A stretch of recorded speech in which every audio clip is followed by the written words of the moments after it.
안녕하세요. 삼성 서울병원 치주과에 있는 양승민입니다. Greetings, I'm Dr. Yang Seung-min at Periodontal Department in Samsung Seoul Hospital. Today in this master course, I'm going to talk about different classification of bone defects and the way to treat them. First, I'm going to look at the classification of bone defect. And following that classification, I'm going to talk about treatment and end off with take-home message. After extraction, or when you face a patient, you'll be able to face these kind of situations quite frequently. There are areas where there are teeth and where it's edentulous. If you look at the occlusal table, the difference in width is clear. If you look at the upper, there's difference in terms of width, but there's also a difference in terms of the height as well. Compared with where there's teeth in terms of dimension, there's atrophy, especially in the anterior area. After extraction, if you look at situations where it's been some time since extraction, we need to treat it separately. Since the past, there has been different classification regarding the changes that occur in the alveolar bone. The first classification was presented by Atwood. As we all know, this is before extraction, right after extraction, and with time, the alveolar bone, the top part becomes resorbed. This is very important in implant placement, but this area turns high round knife edge, low round. This is a situation where basal bone resorption has occurred as well, and this is followed by recessed type.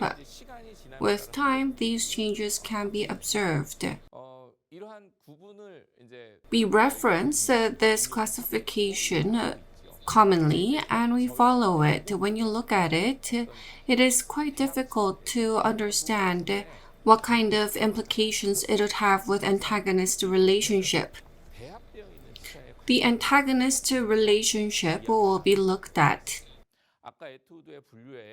This is similar to Atwood's classification. This is right after extraction, and with time, it changes from high round to knife edge and then recessed type. The resorption progresses as shown, and in the lower, it becomes resorbed like this.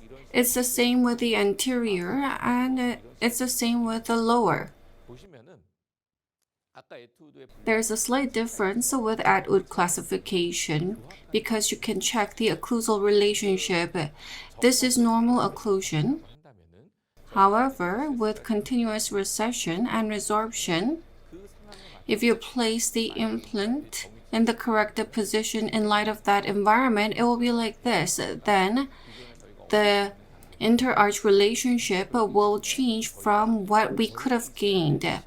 If we place the implant in a position where it should be, then we would witness the bone defects. How such tendency is reflected, the amount is important, but the contour of it is very important. These days, I see these kind of patients very frequently. The existing implants are like this. Here you can see through the implant, and over here, because of peri-implantitis, it is exposed. In order to restore this situation, what can we do? I consulted with the patient and removed the implant. After removal, it's clear. You can see significant vertical bone loss compared with adjacent teeth. If you look at the occlusal table, there's a horizontal bone resorption tendency. After extraction, the changes that occur in the bone, we need to observe that keenly. A lot of studies have been done previously. There are many different classifications, but I've summarized this so that we can understand it intuitively. If there's defect in ridge, there can be a defect after extraction, horizontal bone resorption, vertical bone resorption. This is simple classification. Within a horizontal bone defect, it can be divided into fenestration dehiscence and horizontal ridge defect. In Osstem, different classifications have been reviewed, and a new classification dividing into type 1, 2, 3, and 4 has been devised. Type 1 refers to extraction socket. From type 2 to type 4, this shows different stages of changes the extraction defect goes through after extraction. Horizontal defect, vertical defect, and composite defect. This is the classification.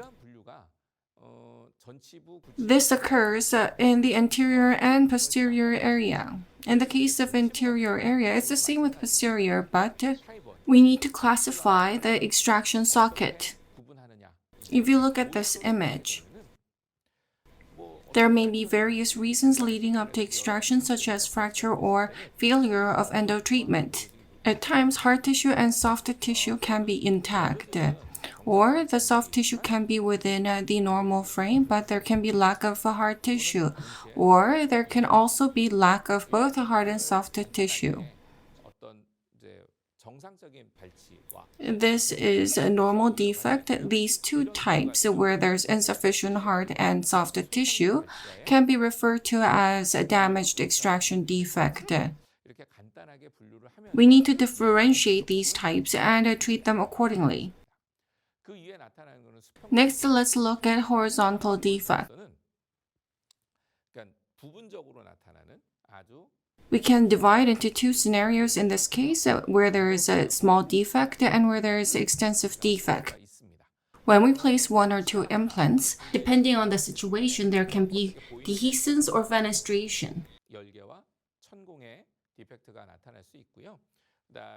When there is extensive large defect, you need to consider whether it is intra-bony defect, which is within the ridge, or extra-bony defect, which is beyond the ridge. There's a lot of different terms that are used interchangeably, so you may hear certain words being expressed in a different way depending on the lecturer, but this is the basic definition. In horizontal small defect, as shown on this image, there is dehiscence defect and fenestration defect. As for dehiscence defect, in the crestal area, a couple of threads can be exposed. As for fenestration, the crestal portion is intact, but as for middle or apical area, the implant can be exposed, and that is the kind of defect you refer to as fenestration defect. As shown on this image, when the ridge width is insufficient, this kind of defect can be observed. If you look over here, the crestal part, there's bone, but over here, a couple of threads are exposed because of concavity. Defect can be exposed.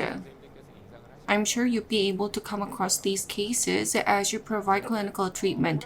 Let's move on to horizontal large defect. It does not involve one or two teeth, but involves 3 or more or the entire arch.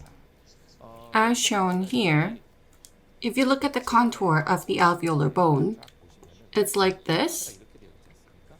If we are to place implant here, it is within the boundary of adjacent bone, so it is intra-bony defect. You can also mark it as inside or outside. Your choice of terminology may vary depending on your preference. If the arc is like this, and if the implant placement position is outside the arc, it is extra-bony defect.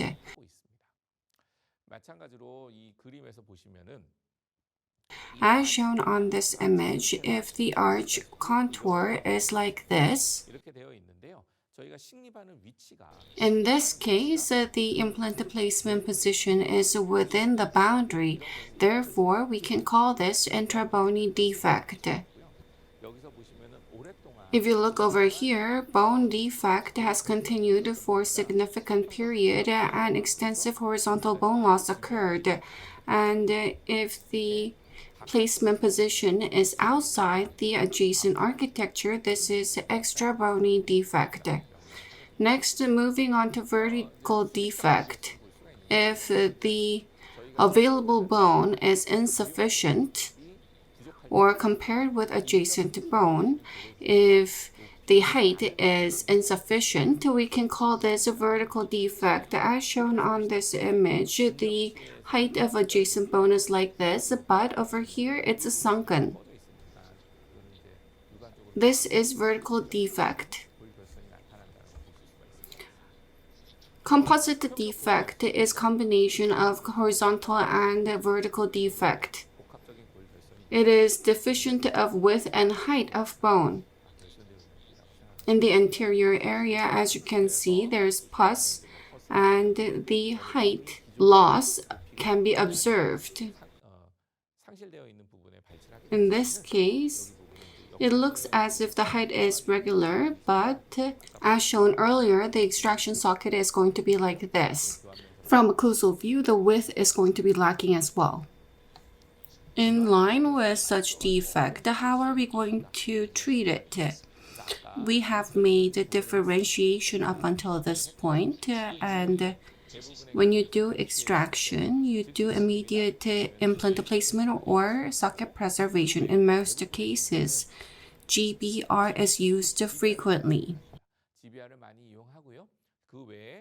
In addition, block bone or distraction of osteogenesis can be used. In most cases, you find the right GBR procedure for the right indication. As mentioned earlier, you need to provide a treatment following type 1, 2, 3, and 4.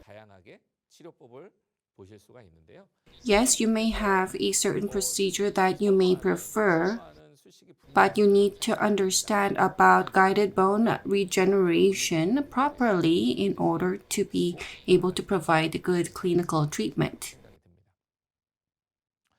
We have made classification earlier. In the case of type 1 defect, if there's not a lot of bone deficiency, I do immediate implant placement and provide immediate provisional. I do this at times, and in other times I don't.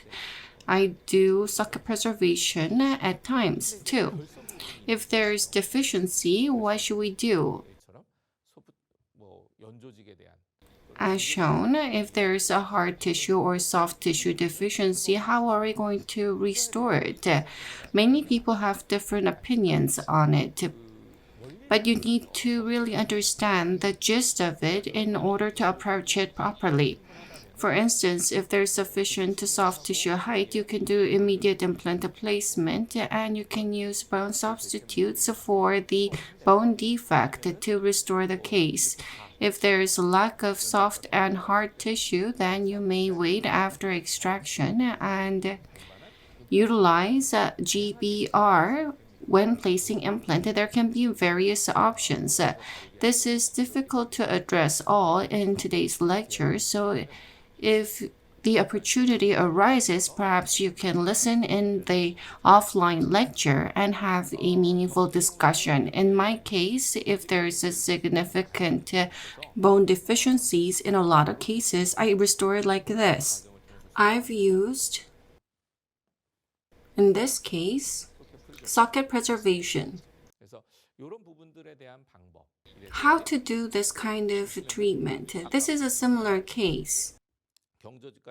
In case where there's lack of soft and hard tissue, immediate implant placement can be utilized to restore these kind of cases. And restoration was delivered like this. There's a bit of exposure here, but if you look at the contour, you can see that a lot of soft tissue has been restored. As mentioned, how to apply which kind of procedure is difficult to address at this moment. Perhaps you can come to offline lectures. Classification was done earlier, and you can use GBR, block bone, or ridge splitting. You need to know the proper indication for these procedures. It is very difficult to address all here, and as mentioned earlier, if there is a slight dehiscence defect,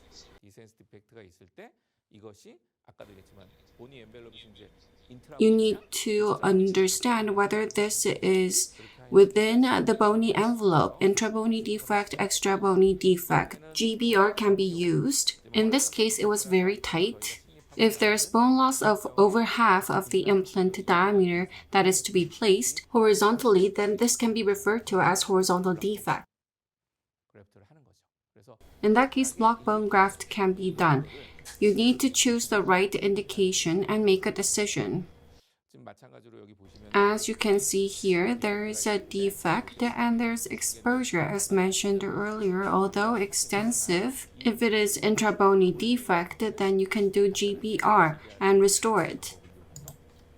You can do it very simply as shown earlier. If it is like this, if it is outside, implant is placed here, then you need to sufficiently widen bone width before implant placement, and thereafter you need to do implant placement. It's the same with a vertical bone defect. You can utilize a GBR and block bone graft. What are we going to use as a basis and criteria? You need to determine that as we proceed with treatment. In this case, block bone graft was done. I have a set criteria that if the area where implant placement should be done requires over 3 millimeters of augmentation, then I use a block bone graft. As shown here, this is minor defect. In this case, I use GBR. This is going to be under 3 millimeters. Based on what you use as criteria with the same defect and the extent, you may choose different procedures accordingly.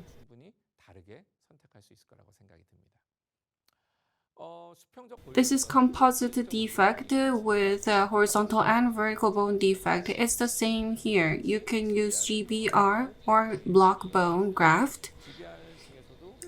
GBR can be divided into resorbable and non-resorbable materials.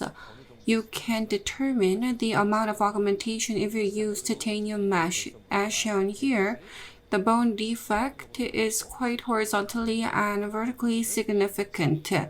Block bone and GBR was done at the same time to gain width sufficient for implant placement.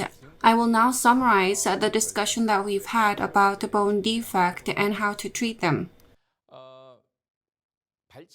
Except for extraction socket, there can be 3 different treatment modalities for horizontal, vertical, and composite defect.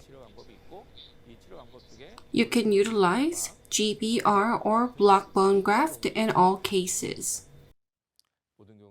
This can be applied universally. As for ridge split, this can be applied only when there is a horizontal bone defect.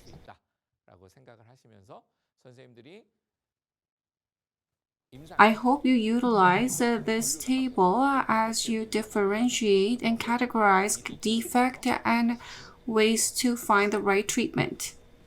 Today we've talked about the different classifications and treatment methods. So what is most important clinically is how much you are used to that procedure.